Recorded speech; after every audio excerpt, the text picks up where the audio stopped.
দক্ষিণ দিনাজপুর জেলার বালুরঘাট শহরের ঐতিহ্যবাহী পুজোগুলির তালিকায় অনায়াসে ঢুকে পড়ে কংগ্রেস পাড়ার পালবাড়ির দুর্গাপুজো। 10-20 বছর নয়, পালবাড়ির পুজোর ঐতিহ্য আনুমানিক 350 বছর পুরনো। শোনা যায় বালুরঘাটে বেশ প্রভাবশালী ব্যক্তি হিসেবে পরিচিত ছিলেন গৌরী পাল। তিনি প্রথম এই দুর্গাপুজোর প্রচলন করেন। খড় ও বাঁশের তৈরি মন্দিরে অধিষ্ঠিত দেবী দুর্গার পুজো শুরু হয়। গৌরী পাল এবং তার উত্তরসূরিদের অবর্তমানে প্রায় বছর 80 আগে পালবাড়ির দুর্গাপুজো পরিচালনার দায়িত্ব নেন প্রতিবেশীরা। ফলে বর্তমানে এই পুজোকে বারোয়ারি পুজো বলা হয়। তবে বারোয়ারি উদ্যোগে এই পুজো আয়োজিত হলেও এখনো পালবাড়ির দুর্গাপুজো নামেই পরিচিতি পায় এই পুজো প্রাঙ্গণ।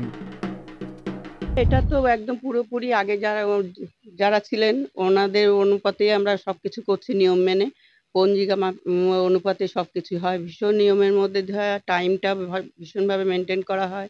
আমরা সব পাড়ার মহিলারা মিলে সহযোগিতা করি, কাজ করে থাকি। আনন্দিত তো প্রচন্ডই। কটা দিন আমরা সংসারের কথা ভুলে যাই একদম। ওখানেই আমাদের সবকিছু শুরু থেকে শেষ অবধি। কি কি বিশেষত্ব রয়েছে? বিশেষত্ব আছে, এখানে নবমীর দিন আমাদের মাছ হয়, বোয়াল মাছ, রায়খোর মাছ হয়, নানা রকমের। পারিবারিক একটা পুজো ছিল, যেটা আমাদের এখানে দেখা হচ্ছে ঈশ্বর গৌরী পাল। সেই গৌরী পাল তারা জমিদার ছিলেন, এখানে তাদের মন্দির এখনো আছে। তারা নিজেরা পরিবারগতভাবে চালাতেন। তারপরে অবস্থার বিপর্যয়ে তাদের অবস্থাটা একটু খারাপ হয়ে যায়, তখন তারা পুজো চালাতে পারছিলেন না। আমাদের পাড়ার যে কজন আছে তখনকার দিনে বয়স্ক, তাদেরকে বললেন যে আমরা পুজোটা চালাতে পারছি না, আপনারা যদি এটা চালান তাহলে ভালো হয়। তখন তারা বয়স্করা মিলে একটা কমিটি তৈরি করলেন, একটা কমিটি মিটিং করে কমিটি তৈরি করলেন। তারপর থেকে এটা বারোয়ারি হয়ে গেল। আর তাই গৌরী পাল পূজা মণ্ডপ বারোয়ারি হিসাবে চাঁদা তুলে আমরা পাড়ার সবাই বহু দূর থেকে সব চাঁদা আসে, একটা ঠিক নিষ্ঠা সহকারে আমরা পূজা শুরু করি। তা প্রায় 350 বছর হয়ে যাবে এটা।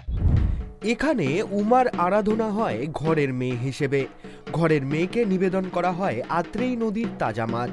হাত পেতে সেই ভোগ নিতে দূর দূরান্ত থেকে মানুষ এসে লাইন দেন। নবমীতে মাছের ভোগ দিয়ে উমাকে বিদায় জানানোর চল রয়েছে পালবাড়ির পুজোয়।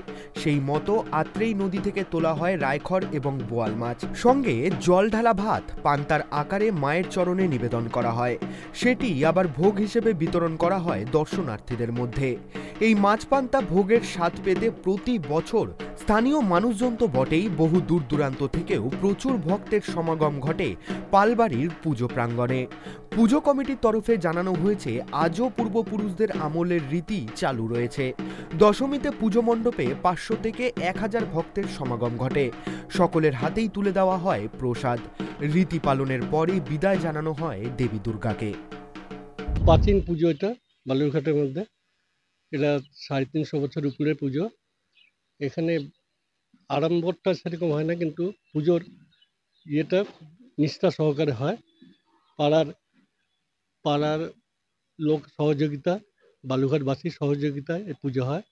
এই পুজোতে হচ্ছে বিশেষত হচ্ছে অষ্টমী নবমীর দিন এখানে হচ্ছে আমিষ ভোগ হয়, যেমন মাছ, বোয়াল মাছ আর রায়খোর মাছের হয়, ভোগ প্রসাদ হয়। এবং পরের দিন দশমীর দিন এখানে পান্তা ভোগটা হয়।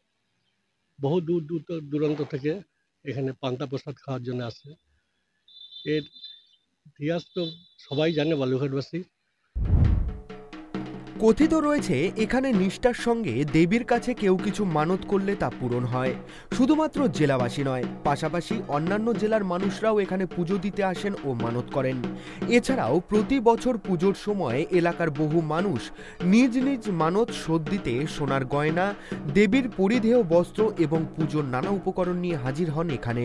পুজোর কটা দিন এলাকাবাসীরা অন্য কোনো পুজো মণ্ডপে না গিয়ে আনন্দ উৎসবে মেতে ওঠেন পালবাড়ির দুর্গাপুজোকে ঘিরে। বালুরঘাট থেকে হিটলার ভৌমিকের রিপোর্ট, ট্রাইব টিভি বাংলা।